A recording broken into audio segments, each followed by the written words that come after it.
Good evening, I'm Will McAvoy, and this is your Daily Political Roundup. Tonight we delve into a series of pivotal developments from the political arena. Let's begin. Former President Donald Trump found himself in the courtroom today testifying in E. Jean Carroll's defamation trial. Trump's brief testimony under 5 minutes was constrained by Judge Lewis Kaplan, focusing solely on damages, as a previous jury's findings were accepted. Carroll's former Elle editor Roberta Myers testified, describing Carroll as a truth-teller. Trump's team, led by attorney Alina Habba, faced objections during cross-examinations.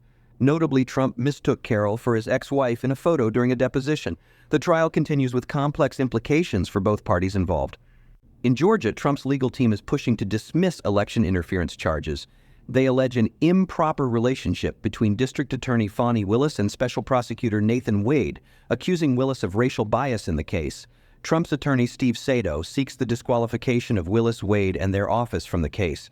The matter, laden with political undercurrents, awaits Judge Scott McAfee's ruling on February 15th.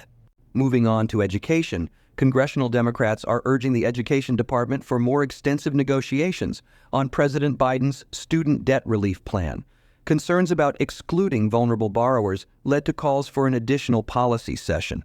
Key Democrats, including Schumer, Warren, and Sanders, are voicing their apprehensions, highlighting the plan's critical role in addressing financial hardships faced by many Americans.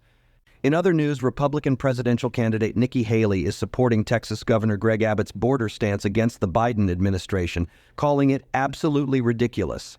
This support aligns with other Republican governors and lawmakers amidst a backdrop of escalating tensions over Texas's border control measures, including fencing and razor wire installations.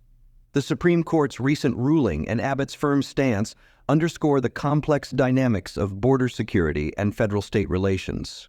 Finally, congressional negotiations on U.S. border policy and Ukraine aid are at a critical juncture. Senate Minority Leader Mitch McConnell's withdrawal from a bipartisan immigration bill signals a political strategy potentially aligned with Trump's interests.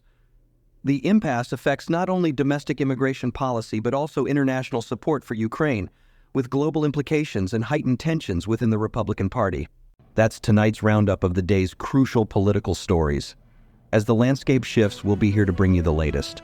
I'm Will McAvoy, and this has been your Daily Political Roundup. Good night.